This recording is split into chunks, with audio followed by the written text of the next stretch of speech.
bonjour Adrien. Salut Kevin. Ravi de te retrouver et de vous retrouver pour cette toute première édition du Show Live TV, ici en direct du In-Out à Paris. Nous allons recevoir deux invités de choc et de charme ce soir. En première partie, le DJ incontournable de la scène internationale, le DJ volcanique Harvey Baker. Exactement, puis en seconde partie d'émission, c'est Lucie Lucas, la talentueuse comédienne Clem sur TF1, prochainement sur France 2, elle nous dira ça tout à l'heure, qui sera avec nous.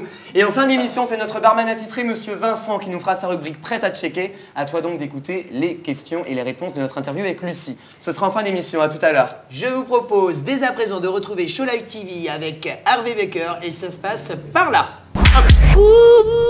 Alors le premier invité de cette toute première émission du Show Live TV, on est très content avec Adrien de le recevoir. C'est un DJ connu sur le plan international, Monsieur Harvey Baker, qui ouvre donc ce premier Show Live TV sur une note musicale. Merci à toi d'être ici avec nous. Merci à vous de m'avoir invité en tout cas, merci. Merci bien. Alors évidemment, nous, on a envie de te connaître un petit peu plus puisque le concept de cette émission, c'est donc une discussion. Ce n'est pas une interview au sens classique du terme. D'accord. Alors est-ce que tu peux nous raconter un petit peu d'où tu viens? Alors oui, je viens de la région nancéenne tout d'abord. D'accord. Et j'ai eu une passion pour la musique électronique en 1988. D'accord. Où je bidouillais les bandes FM et je suis tombé sur une musique qui s'appelait à l'époque KLF What Time Is Love en 88 et j'ai eu un véritable coup de foudre. Dans les années 80, c'était pas du tout in d'aimer les DJ. Il n'y avait que Jean-Michel Jarre qui était connu sur le plan français en DJ, on peut dire ça. Exactement, oui, c'est vrai. Mais il y avait des groupes quand même qui étaient connus électroniques comme Kraftwerk ou des choses comme ça qui étaient assez pointues à l'époque. Et moi j'ai toujours baigné dedans. J'ai pas eu cette culture funk ou disco, c'est vraiment la culture électronique. Avec par la suite Eurythmics ou Depeche Mode. Bien sûr. Voilà, mais plutôt New Wave. Plus tard. Hein. Oui, voilà, plus tard. Et après, à force d'enregistrer des musiques, eh ben, on veut éviter les pubs, on veut enchaîner les morceaux, on veut les mixer et on veut les enchaîner pour que ça fasse fluide, un mix fluide, continu. Et c'est comme ça que la passion du DJ est née. Ça t'a toujours marqué, on va dire, la musique, enfin le DJing, la musique électronique, ça a toujours été empreinte voilà, de ta matière musicale, on va dire, comme ça. Oui. Fondamentalement, oui, j'ai toujours été que musique électronique. J'ai pas cette étincelle sur les autres musiques, j'y arrive pas. J'ai essayé, mais...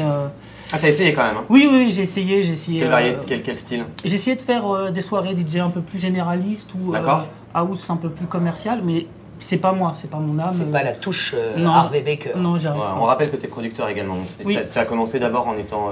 comment tu as débuté dans le business en fait? Tu as débuté en tant qu'artiste normal avant d'être producteur ou tu avais déjà l'envie d'être producteur au départ? Non, j'ai commencé vraiment en tant que DJ. D'accord. Dans un petit bar qui s'appelait l'Harlequin du côté de Chantilly, pas loin de Paris.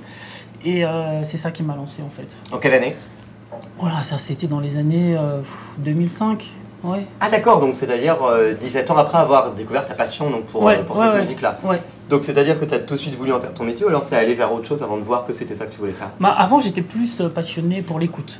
J'écoutais, je me faisais mes petits mix moi-même, etc. Et quand on m'a donné l'opportunité de mixer dans ce petit bar, c'est là où j'ai fait danser les gens, j'ai fait découvrir la house music dans la région de Chantilly.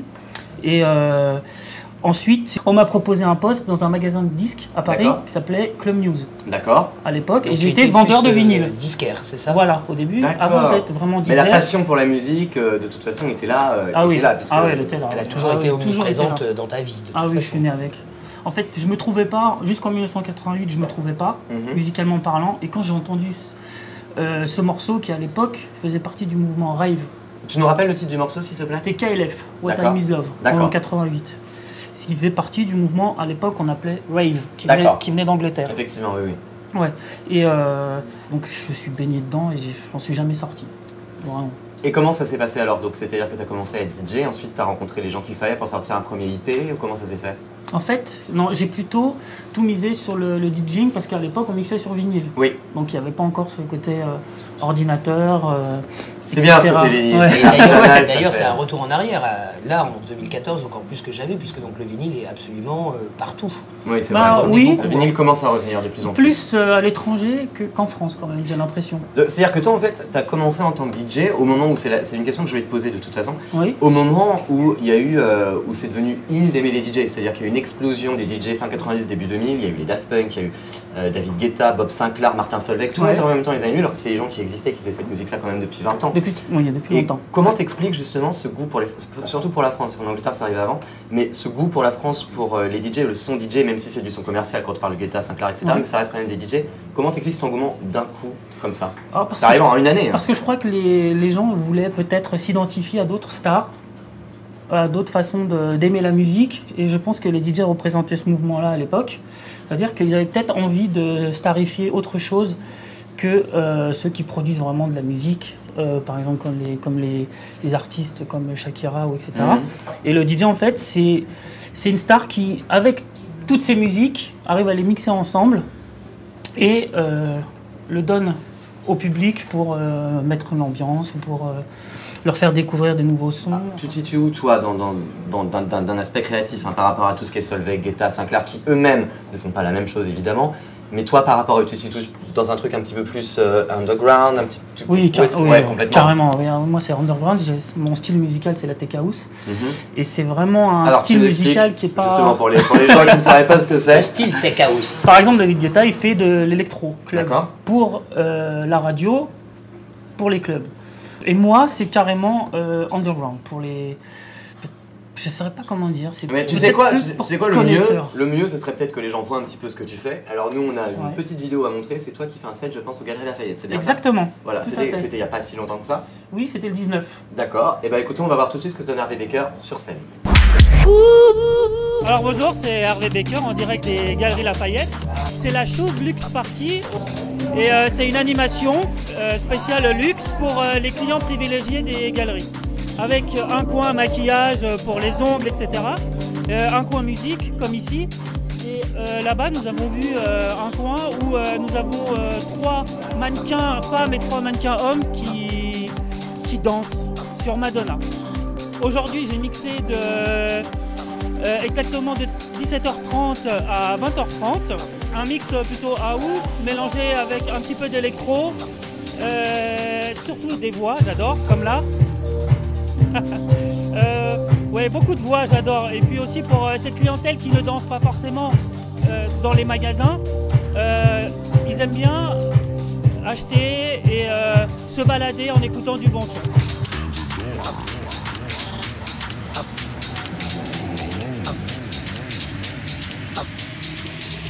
Alors le style de musique, c'est un savant mélange entre tech house, un groove électro et beaucoup de vocaux.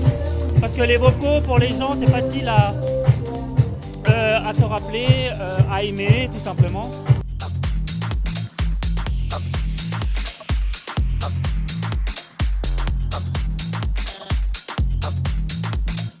Pour mes actualités, j'ai mon album qui va sortir au mois de septembre avec une dizaine de musiques et avec des remixes d'artistes connus français et belges parce que je suis un petit peu d'origine belge, donc voilà. Et j'ai quelques dates aussi à Paris et à l'étranger, mais de toute façon, vous allez sur mon Facebook Harvey Baker RVB et vous serez au courant de toutes les actualités de toute façon. Il n'y a pas de problème. Et j'aime bien aussi passer mes productions en direct pour avoir la réaction des gens en fait. Comment ils réagissent, s'ils dansent ou si ça leur plaît pas trop. Comme ça, je peux voir quelles modifications je peux apporter au son en studio, si je dois accélérer les basses ou si je dois monter le groove ou si je dois jouer plutôt sur les instruments.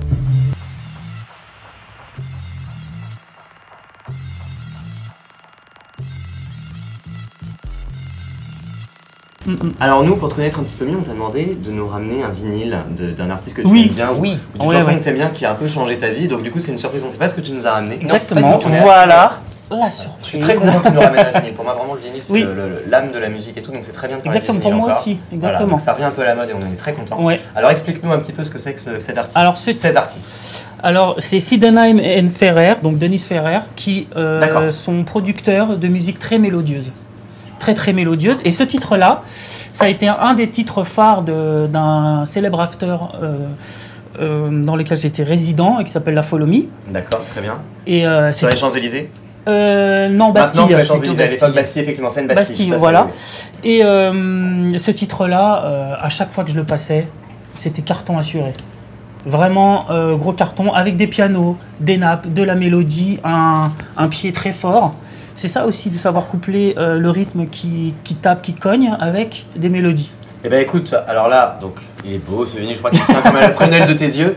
Donc si t'en amènes Ferrer, alors ça j'irai écouter ça. Voilà. Ça a été un plaisir de t'avoir avec nous, tu vas rester avec moi pour une petite interview un peu plus intime sur Pas de problème. un peu mieux tes goûts musicaux en tant que... On va tout savoir. Et ensuite Adrien, tu entendras Adrien pour ses brèves de comptoir, ce sera quelque chose d'un petit peu plus décalé, tu verras. D'accord, pas de Voilà. problème. À tout à l'heure Adrien. À toutes. À tout à l'heure.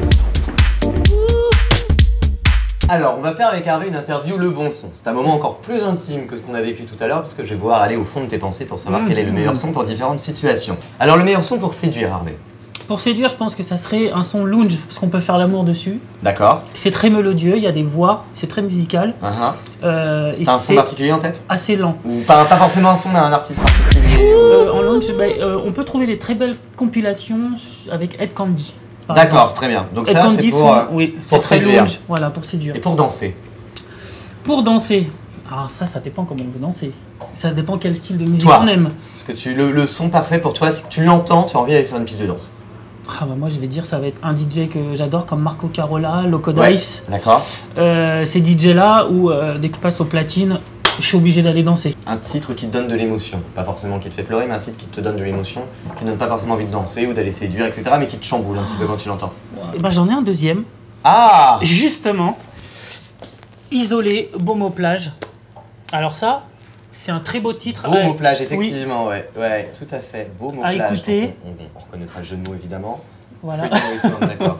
Désolé, Beaume aux plages. Et donc ça, c'est quelque chose qui t'émeut. Ouais, Ok, je donc trouve cette musique très très jolie. à regarder sur Internet. Et enfin, pour terminer, le meilleur son pour toi, depuis que la musique existe, le meilleur son de l'humanité. Le son, si tu ne devais emporter au paradis qu'un seul son, ce serait lequel? Je sais pas pourquoi, mais j'ai toujours eu ce flash sur Human Nature, Sweet Drop. Celui-là, donc Ouais. Human Nature Sweet Drop, Ouais. c'est vraiment la chanson qui correspond le plus. Ouais, depuis Laisse-moi te dire que les ça va années être ton 90, il y a une espèce de voix orientale un peu avec un gros rythme et des basses un petit peu groovy, électro. Et j'adore ce son depuis des années. Eh bah écoute, Je m'en ça a lasse été... pas. je regarderai tout ça, comme je suis curieux, j'écouterai tout ça. C'est vrai que c'est D'accord. pas forcément le son que j'écoute le plus, mais alors là, tu m'as vraiment donné envie d'aller écouter tous ces artistes-là. J'espère.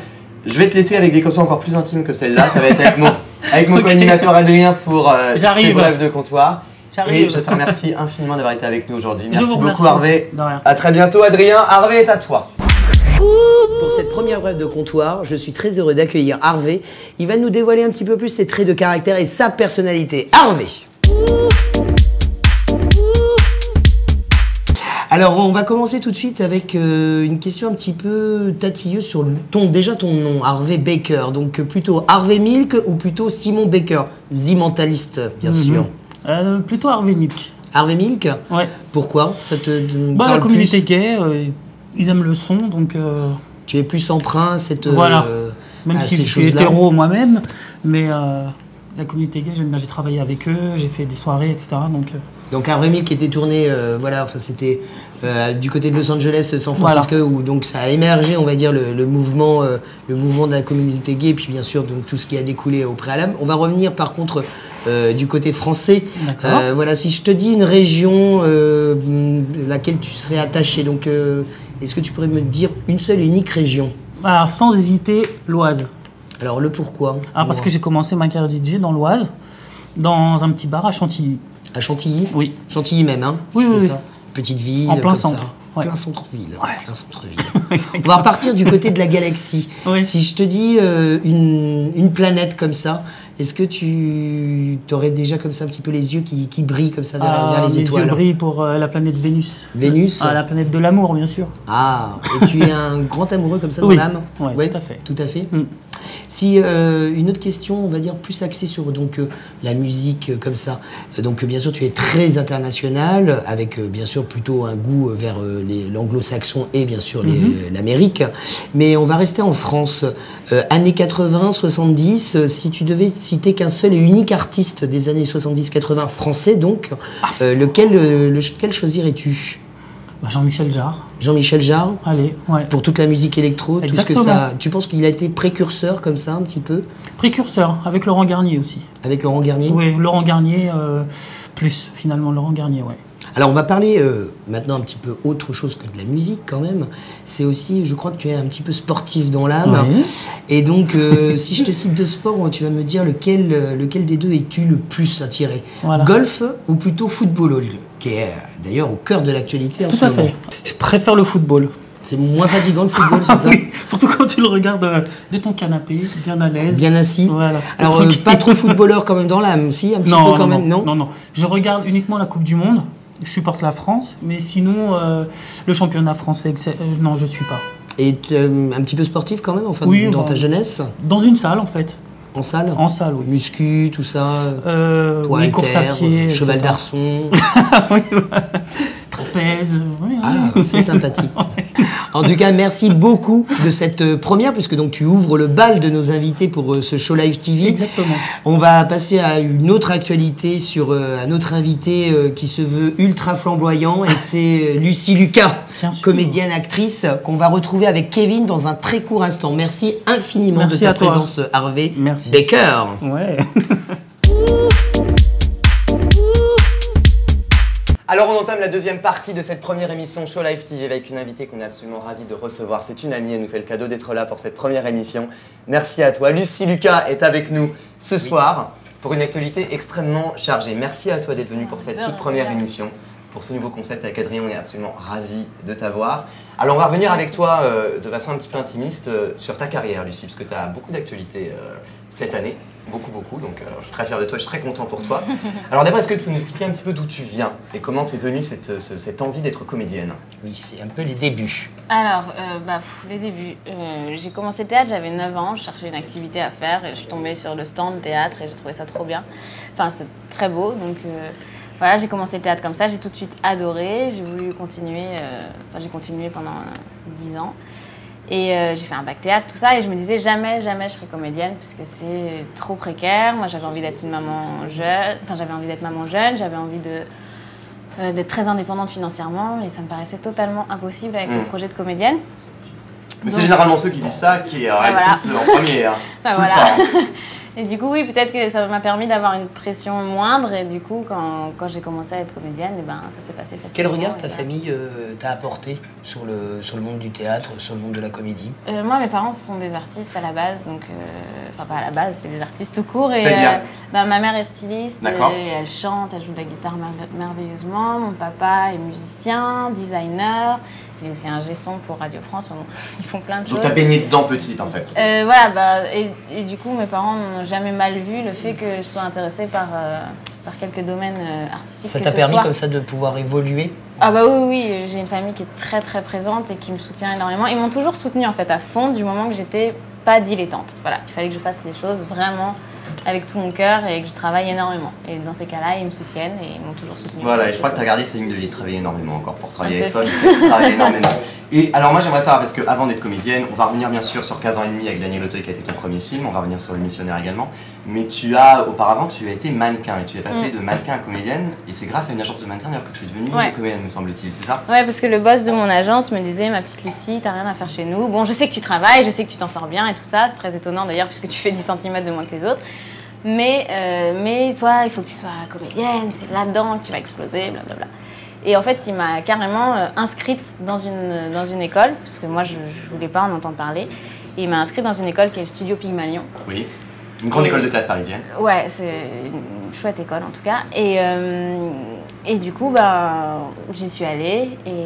Et assez rapidement, en fait, il y a une directrice de casting qui a appelé mon agence de mannequin en disant: on cherche une mannequin qui sache jouer la comédie. Ils ont dit: la petite Lucie, ils m'ont envoyé. Là, je l'ai un peu pris comme la chance de ma vie. Bien sûr. Donc, j'ai tout donné pour obtenir le rôle de Karine la pute. Et je l'ai eu. Dans le film 15 ans et demi, qui est un film qui date de 2009, c'est ça, 2008, hein, sorti 2009, tourné en 2008, me semble-t-il. Hein, avec Daniel Auteuil. Donc, première expérience ciné, début de notoriété, et un an plus tard, elle a un rôle aux antipodes du rôle de Karine, un rôle qui va changer ta vie. Je parle évidemment de Joss Whedon qui te choisit pour interpréter le rôle de Clem dans la série du même nom. Alors raconte-nous un petit peu comment ça s'est passé le casting, je crois, une anecdote de casting un petit peu... T'es arrivée avec ta meilleure amie sur le casting. Ouais, absolument. En fait, j'étais là, oh là là, encore un casting où j'ai 7 ans de plus que le personnage, je serais jamais prise, c'est quoi ce délire? Bon. Et en même temps, j'avais adoré Juno. Le casting n'était pas très longtemps après, justement, ce film. Juno, qui est un film donc, qui parle également de la maternité adolescente. Voilà. Et je m'étais dit, en voyant ce film, j'aurais rêvé de faire ce film, mais vraiment. Et là, on m'envoie sur le casting de Clem, donc je me dis, pourquoi pas. Et donc, mais n'y croyant pas, j'y vais. Les cheveux un peu dégueux, pas de maquillage, rien, mes boutons apparents, mon gros jean, un t-shirt tout simple, vraiment en cherchant pas du tout à me vieillir. Et toutes les filles qui étaient là avaient plutôt 16-17 ans, l'âge du rôle, et elles étaient toutes maquillées, teint blanc, pomponnées et tout. Et j'y suis allée avec donc, ma meilleure amie, enfin une de mes meilleures amies, en tout cas une amie comédienne que j'adore. Et qui, elle, faisait le casting pour faire la meilleure amie de Clem. De Clem, donc le rôle d'Alizée. Absolument. Et on avait la scène où je lui apprenais que j'étais enceinte. Et donc, franchement, c'était pas très difficile. J'avais qu'à me plonger dans ses yeux et tout venait, tout sortait tout seul, quoi. Elle m'a complètement portée. Donc, voilà, ça s'est très bien passé pour moi. Un peu moins pour elle, parce qu'on se ressemble beaucoup, en fait. Et comme... Vous pouvez voir, Élodie et moi, on est très différents. C'est donc Élodie Fontan qui a été choisie pour faire la meilleure copine de Clem. Et alors, ça devait être ce qu'on appelle dans la télévision un unitaire. Un unitaire, c'est un téléfilm qui a un début, une fin et pas une série. Sauf que qu'est-ce qui se passe au mois de février, Lucie? Et quand il sort en février, donc, on fait plus de 10 millions de téléspectateurs, ce qui était un score... Audience historique de TF1 depuis 2002, me semble-t-il. Ils n'avaient pas une audience comme ça. Faites-lui confiance si vous le dites, c'est vrai. En plus, vous connaissez très bien, au-delà de ça, que... Ouais. Voilà, n'est-ce pas, Kevin? J'ai l'honneur et la chance d'être son collègue de travail dans la série depuis d'ailleurs, comment ça se passe entre vous deux, d'ailleurs, sur le tournage, un petit peu comme ça, peut-être un ou deux détails un petit peu croustillants? C'est simple, Kevin et moi, déjà, on est deux gossips, on passe nos vies, notre temps à se raconter nos vies et à se faire des blagues. Et c'est très difficile, d'ailleurs, de garder notre sérieux pendant le tournage parce qu'à chaque fois, juste avant qu'on lance le moteur, on se raconte des trucs et en plus on se comprend pas toujours parce que et donc il y a des quiproquos pas possibles et donc juste avant qu'on lance l'action, moi je suis là, quoi, c'est pas vrai, et je comprends des choses abominables alors que lui il venait de me raconter un truc super fleur bleue mais moi je comprends tout l'inverse. Adrien, je pense qu'il avait posé la même question. Du coup, tu as eu cette année, ça bouge beaucoup pour toi parce qu'il y a une nouvelle série qui arrive, Lucie. C'est-à-dire que Clem, ça y est, ça continue, le rôle est installé, mais là cette année, tu passes sur une autre chaîne avec une série d'un autre acabit. Oui. Absolument, enfin c'est très différent. Alors c'est un guest, hein, c'est pas, je vais pas faire tout, enfin je ferai. Pour le moment c'est un épisode. Pour le moment c'est un épisode. Mais oui, c'est Nicolas Le Floch sur France 2. C'est une série policière qui se passe au XVIIIe siècle et c'est trop bien à faire. C'est génial, c'est tellement différent de Clem, ça n'a rien à voir et donc. Je m'amuse beaucoup parce que j'explore des choses que j'avais jamais explorées. Donc déjà, c'est du costume. Mais tu as fait des recherches sur justement cette époque, etc. Un peu pour les costumes, la coiffure et tout ça, même si eux, ils sont complètement au point là-dessus. Donc voilà. Pareil, le texte, c'est pas de l'ancien français, mais quasiment, tu vois. Et c'est vachement difficile de jouer. Un petit peu différente. Ouais, alors ça, j'ai pas été jusque-là quand même. Parce que c'est un personnage quand même qui est très très fort. Donc, qui est pas d'un réalisme fou en fait. Enfin, si, vous verrez, c'est compliqué. Mais en tout cas c'était vraiment agréable de se plonger dans une époque complètement. Et nous, on n'a pas grand-chose à faire en tant que comédien, en fait, de recherche et tout ça, parce qu'en fait, sur le plateau, il y a tout. T'as tous les décors. Et c'est que des spécialistes, que ce soit dans le combat, que ce soit dans les costumes, c'est vrai que c'est une série qui a d'excellentes critiques depuis son lancement, qui est adorée par les historiens notamment. Et il y a un public très fidèle sur cette série qui est souvent qualifiée de série avec une très bonne lumière, très bonne image, de très bonne qualité. Oui, ils sont très puristes, ils font des choses vraiment bien. Et à côté de ça, il y a une autre actualité pour toi cette année, puisque tu as été choisie pour être l'égérie d'une grande marque, me semble-t-il. Alors disons-nous un peu plus là-dessus, avec un slogan quand même assez formidable. Ils se moquent de moi, ils m'envoient des textos régulièrement. Donc c'est une marque qui s'appelle Antonelle, c'est ça, et le slogan c'est Lucie Lucas, vous l'aimerez en Antonelle. Voilà. Et c'est donc le slogan qui a choisi la marque. Alors comment c'est arrivé sur cette aventure? Ils m'ont appelé, ils m'ont dit qu'ils aimeraient bien qu'on fasse une collaboration. Et moi, je ne connaissais pas vraiment cette marque.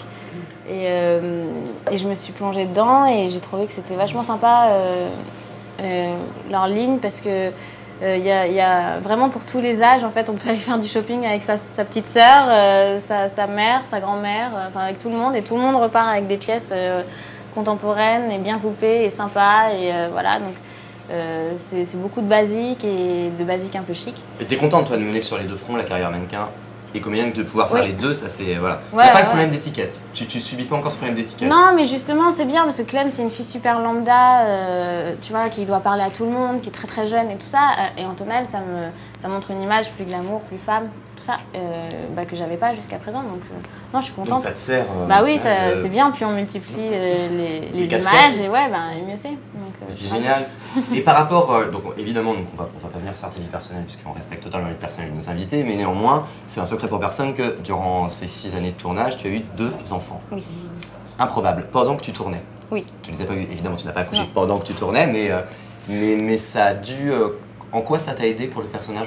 Comment c'est difficile, ça demande une certaine rigueur? Ah, c'est extrêmement difficile. De toute façon, à notre époque, travailler en ayant des enfants, c'est vraiment très très très dur, sachez-le. mais après, bah oui, ça m'a énormément aidée. En fait, je suis tombée enceinte juste après le tournage du premier épisode, donc de l'unitaire. Et donc après, dans la suite, quand Clem a son enfant qui a 2 mois, 3 mois, 6 mois, 1 an, tout ça, mes enfants ont grandi en même temps. Donc c'était... La vie réelle, c'est juste exactement, j'étais à la maison, pareil que dans Clem, pareil qu'à la maison, enfin c'était très rigolo. Et donc parfois je disais, ah non, ça c'est pas possible, on peut pas faire ça comme ça, parce qu'à cet âge-là, c'est comme ça que ça se passe. Et voilà, enfin il y avait plein de choses... Tu mettais ta petite touche comme ça, personnelle, quand même, sur le scénario, enfin les scénarios ou des choses comme ça? Non, pas sur les scénarios, mais sur des petits détails, tu vois, dans les scènes qu'on met pas, qu'on fait des cuillères rases au lieu de faire des cuillères pleines pour les biberons, enfin des trucs bêtes, tu vois, mais des petits. Pour la petite anecdote, tu étais cadrée comme ça, c'est-à-dire que. Oui, alors quand j'étais parce qu'à un moment, donc j'ai tourné de 4 mois à 7 mois de grossesse, et évidemment j'étais cadrée comme ça, ou toujours avec un panier de linge. Je me rappelle qu'on devait te cacher, on devait essayer. Alors, avec Kevin devant moi et moi la tête comme ça. De façon à pas voir son... Alors, moi je vais apprendre des petites choses sur toi encore dans 2 petites interviews que je t'ai concoctées. Pendant ce temps-là, Adrien va se mettre en place pour son interview bref de comptoir. Et moi je reste en tête-à-tête avec Lucie Lucas pour une interview décalée. Et maintenant, je vais te faire parler des actrices que tu aimes bien, de façon à ce qu'on connaisse un peu plus et peut-être que les gens qui ne connaissent pas ces actrices-là en sachent un peu plus sur elles. Je pense que j'ai choisi 5 actrices que tu aimes beaucoup, puisque encore une fois, je te connais. Donc si je te dis par exemple Meryl Streep, un mot pour la décrire. Un mot, un film. Un mot, déesse. Pour moi, c'est vraiment la meilleure des meilleures. Elle est extraordinaire. Je suis bien d'accord. Un film, je vais en dire 2.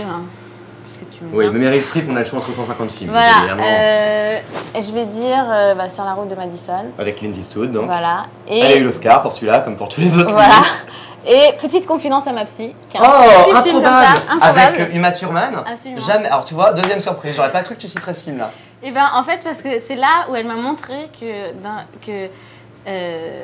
à quel point elle était douée aussi dans la comédie. Elle a une sincérité de souffrance là-dedans, et elle souffre, et elle pleure, et c'est vraiment horrible ce qu'elle vit dans sa tête, ce qu'on voit, et en même temps c'est à mourir de rire, plus elle souffre, et plus on est mort de rire, et ça j'ai trouvé ça assez bluffant en fait, et j'avais jamais vu ça, et donc ça a été une grosse claque pour moi. Maintenant, ton alter ego américain, en tout cas au niveau du sourire, Julia Roberts.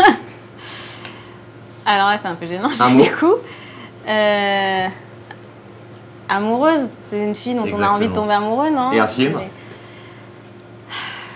Pas forcément plus connu, mais celui qui toi t'a le plus touché. Erin Brockovich. Erin Brockovich, le seul film pour lequel elle a eu l'Oscar de la meilleure actrice, donc en 2001. Je savais pas. Voilà. Très bien. Si je te dis Isabelle Adjani. Isabelle Adjani, je sais pas, furieuse, c'est une tempête cette fille. Qui a connu comme toi la notoriété très jeune. Ouais, même plus jeune. Plus jeune, 17 ans à la Comédie Française, et toi un petit peu plus. L'été meurtrier, c'est là-dedans que... Avec Alain Souchon, donc très grand rôle. Ouais. L'été meurtrier. Très bien, très bon choix. Si je te dis Emmanuel Béard. Ah, Manon des Sources. Manon des Sources. Et un mot? C'est sûr. Si belle. Je sais pas comment dire. Non, mais tu as raison. Dans ce film. Manon des Sources, c'est son rôle dans Le Pagnol, réalisé par Claude Berry, qui t'a complètement... Ah ouais, ça a bercé mon enfance. Je trouve qu'on voit toute son âme dans ses yeux. Elle est trop belle. Et parce qu'elle est belle en entier, on voit que c'est une belle personne. Et pour terminer, notre collègue de travail, mais surtout ta maman à l'écran, Victoria Avril. Ah. Alors, un mot, un film. Un mot, la mama. La mama, évidemment. C'est ma maman de cinéma, complètement. Elle me drive pour tout et c'est la personne qui me comprend le mieux en plus dans ma vie de comédienne. Et donc vous êtes très proches, hein, toutes les deux. Ouais, on est très proches. Et un film d'elle qui t'a particulièrement... Quelque chose me dit que tu es en train de voir la fin 80, début 90 dans ta tête. Ouais, c'est ça. Non, mais j'hésite, je voudrais dire Almodovar parce que voilà, elle est extraordinaire. Mais je crois que je vais dire Gazon maudit parce qu'elle m'a fait tellement rire. Non. Ah, je suis bien d'accord. 3e surprise de la soirée. et donc, Victoria Abril, lequel tu entretiens une très belle relation de travail. C'est quelqu'un qui t'apprend beaucoup de choses. Ah oui, bah, c'est vraiment ma maman de cinéma. Encore il y a 2 jours, elle me disait qu'est-ce qu'il y a, Adeline? T'es pas du tout dans ton élément là, qu'est-ce qui se passe? T'es pas avec moi, je comprends pas. Il faut se réveiller là, c'est pas parce que tu fais 2 films en même temps que machin. Oui, c'est quelqu'un qui aime. Qui met bien des petits coups sur les comédiens. J'en ai fait, j'ai bien vu, mais c'est quelqu'un d'effectivement très professionnel. Non, mais c'est toujours bienveillant, c'est vraiment toujours bienveillant. Et voilà, et elle me porte, et voilà, et quels que soient mes tourments, que ce soit dans le jeu ou vraiment dans ma vie de comédienne, les castings, n'importe quoi, elle me soutient et elle me dit toujours des choses très justes et qui me font me dire attends, la vie c'est trop bien, profite. Alors voilà, je pense qu'on a eu un overview global sur tes séries, sur tes actrices. Ça a été un bonheur de t'avoir avec moi. Je pense que tu as d'autres surprises qui t'attendent avec Adrien, avec Vincent par là-bas. Avant, je t'ai demandé de ramener ici un objet un peu insolite, un objet qui te tient à cœur. Alors je ne sais pas ce que c'est. Que nous as-tu ramené? Ce sera quelque chose qui arrivera dans toutes les émissions. Ce sera une gimmick, chaque invité nous ramènera un objet insolite. Donc alors Lucie, c'est à toi. Bon alors moi je suis pas très sympa sur ce coup-là parce que je suis un peu... Ma vie personnelle est un peu chaotique en ce moment et donc du coup j'aime pas trop en parler. Bien sûr, ce qui est tout à fait normal. Et j'avais cette paire de chaussettes dans mon sac à main. Paire de chaussettes pour enfants donc. 21-23. D'accord. Et qui appartient à mes 2 filles, laquelle je sais pas parce qu'elles ont à peu près la même taille. Mais et voilà, et je suis contente d'avoir cette paire de chaussettes. C'est un porte-bonheur et ça te rappelle tes 2 petits rayons de soleil. Les petits rayons de soleil qui sont là tout le temps. Je les vois très peu en ce moment parce que je travaille beaucoup. Tu travailles sur Clem, effectivement. Et Nicolas Le Floch en même temps, 2 séries en même temps. Et c'est pas très facile et du coup je pense à elle tout le temps et voilà, c'est elle mes porte-bonheur. Eh bien écoute, je suis très content de finir l'interview que j'ai avec toi avec cette note-là. Très content. Je te laisse rejoindre Adrien pour sa brève de comptoir. Je te retrouve tout de suite après pour ton cocktail. Merci Lucie, ça a été un bonheur. À toi Adrien. Nous allons passer à notre brève de comptoir en compagnie de notre invitée, c'est Lucie Lucas. Alors, donc on va tout savoir sur toi, un peu plus en profondeur. Okay. Également tes traits de caractère et ta personnalité, au-delà d'un jeu de questions-réponses. Très bien. J'espère que tu vas être tout oui et j'espère que pour nos téléspectateurs, tu pourras... ils vont apprécier justement les traits de caractère de Lucie. Bah, j'espère, on verra. Alors, si je te dis château de Versailles ou château de la Loire, tu serais plutôt...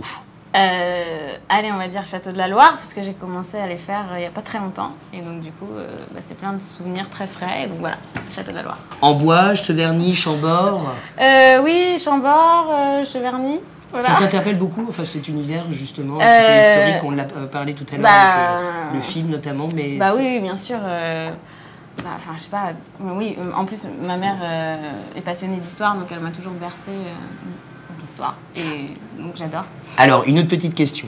Donc, ludique, plutôt lunatique ou égocentrique? Ben, je préférerais dire ludique. Ludique. Mais bon, je suis sûrement égocentrique aussi, hein. Quel comédien ne l'est pas. Lunatique, pas vraiment, mais bon, j'ai mes hauts, j'ai mes bas. Des hauts, des bas comme ça, voilà. Qui viennent aux aléas de la vie. Bah ouais, il y a souvent un jour sans, un jour avec. Alors également, aussi, c'est plutôt mariage, donc mariage, Pax, quelle serait plutôt ta véritable nature? C'est une question que je me pose beaucoup en ce moment. En tout cas, non, plutôt mariage quand même. Plutôt mariage. Tu serais plutôt princesse au nu-pied ou plutôt princesse tout court, royalissime? Ah non, non, pieds nus. Pieds nus? Ah oui, oui. Plutôt gambadérante comme ça? Oui, à ce moment-là, j'ai 15 cm de talon. Mais sinon, plutôt pieds nus, ouais. Aussi, donc, pour te connaître un petit peu plus particulièrement, comment tu te décrirais comme ça dans une vie antérieure? J'aurais peut-être été un pirate. Un pirate? Ouais. Ou une tenancière de bordel. Ah, c'est sympathique. Qui reverse la plupart des bénéfices à un orphelinat qu'elle aurait créé. Voilà. Alors, noctambule ou plutôt matinale? Certainement pas matinale. Non, complètement noctambule. Complètement noctambule. T'aimes beaucoup les sorties? Est-ce que tu sors Non, beaucoup alors, entre voilà, amis, c'est ça, avec la non. famille? Je sors pas beaucoup, enfin, je sors peu. Déjà, j'ai des enfants en bas âge, donc c'est un peu compliqué. Mais j'adore travailler la nuit et mon cerveau marche beaucoup mieux la nuit. Donc voilà. Ça te donne beaucoup plus matière à, Ouais, justement, à être plus concentré dans le travail, dans la vie de tous les jours Exactement. également? Oui? Ouais, Ouais. je vis la nuit. Alors, moi, je vous propose, c'est tout de suite, on va retrouver Vincent, puisque donc c'est la minute cocktail. Ah oui. Attention, le cocktail spécial Lucie Lucas en compagnie de monsieur Vincent. Waouh, Vincent, il paraît que tu vas me faire un cocktail. Eh bien oui Lucie, je t'explique. Tout au long de l'émission, j'ai écouté tes confidences afin d'essayer de déterminer tes traits de caractère pour réaliser ton cocktail. Au plus Wow. proche de ta personnalité, je l'espère. On va voir. Alors dis-moi Lucie, je te trouve chaleureuse, combative, et je pense qu'on ne peut pas occulter ton côté maternel, c'est bien ça? C'est pas mal du tout, ouais. Alors écoute, on va commencer par réaliser ton cocktail. Pour le côté chaleureux, j'ai choisi un alcool du soleil, de la tequila. Très bien. Pour ton côté combatif, je dirais même peut-être un peu pirate, j'ai choisi un rhum de caractère ambré. Ah, ça me plaît beaucoup. Oh, elle est trop belle la bouteille en plus. Attention, pour ton côté maternel, j'ai choisi d'ajouter du lait de coco. Très bien. Maintenant, pour finaliser ton cocktail, je vais te poser 2 questions. Es-tu plutôt acide ou sucré? Acide. Acide. Donc, je vais rajouter quelques quartiers de citron afin d'apporter de l'acidité à ton cocktail. Parfait, très excitant tout ça. Et maintenant, dis-moi tout. Es-tu plutôt classique ou exotique? Écoute, je suis pas très exotique, mais j'aimerais bien l'être, donc exotique. Bon, alors pour le côté exotique, je vais rajouter un petit peu de jus d'ananas pour finaliser le tout. Très bien. Donc voilà Lucie, ton cocktail est donc prêt à checker. Cool. Les garçons, je vous propose de venir me rejoindre pour déguster le cocktail Lucie Lucas. Mais avec grand plaisir, côté le cocktail de ma Lucie, ça fait quand même quelque chose d'assez improbable. Le cocktail de Lucie, vous le retrouvez dès la fin de l'émission sur la carte du In-Out. Vous pouvez donc venir au In-Out et demander le cocktail Lucie Lucas. Et ce sera celui-là, je suis assez pressé de le goûter. C'est la fin de cette toute première émission du Show Live TV. Très Merci. malheureusement. Très malheureusement, on se retrouve très vite. Merci Adrien. Merci à toi, Kevin, également. Merci à Vincent pour ce cocktail. Merci à nos 2 invités, mon ami Lucie. Merci de m'avoir fait ce cadeau pour cette toute première. Mais merci à vous, c'est un plaisir. Voilà, alors rappelle d'abord ton actualité, Lucie, évidemment. On rappelle que tu es dans la série Clem en tournage actuellement qui commence début 2015 sur TF1. La meilleure saison, à mon avis. Tu es également dans Nicolas Le Floch, ça c'est à la rentrée sur France 2 historique, rien à voir. Rien Et tu à es voir. également l'égérie d'Antonelle, une marque donc de vêtements. Lucie Lucas, vous l'aimerez en Antonelle. C'est slogan, je n'invente rien. Merci, merci, merci. Et notre premier invité, c'était aussi le DJ incontournable de la scène internationale, c'est le DJ Harvey Baker. Exactement. Toutes les infos sur Harvey Baker, ce sera sur la page officielle du Show Live TV sur Facebook. Son album sera à la rentrée. On est très très pressé de l'entendre. Ça a été un plaisir d'avoir ces 2 invités et ces animateurs aujourd'hui. Merci infiniment et on se retrouve très bientôt Très d'ailleurs. bientôt, et surtout vous pouvez continuer l'aventure Show Live TV, c'est sur la page Facebook où vous retrouvez toutes les infos, toutes les actus de nos invités, mais également le cocktail aussi. Exactement, Kevin les et ingrédients du Lucie. cocktail, exactement. On espère vous voir nombreux à l'enregistrement et nombreux pour la diffusion de ces prochains Show Live TV, que ce soit toujours un bonheur comme aujourd'hui. Alors, à bientôt, et merci encore à Lucie Lucas et Harvey Baker. Et merci à toute l'équipe du Village. Alors, Ah oui, on goûte. Lucie va donc terminer cette émission en goûtant son cocktail. Attention. Alors j'espère Vincent que... La Verdict. La pression. Je fais la pression. Ah non, mais c'est super bon. C'est super beau, c'est donc sur la carte du INA, 241 rue du Faubourg Saint-Antoine, dès maintenant. Merci Lucie, merci Harvey, merci Adrien. Merci. Merci Vincent, merci toute Bye l'équipe bye. du INA, Trop cool. merci à vous. Au revoir tout le monde. Bisous. Salut.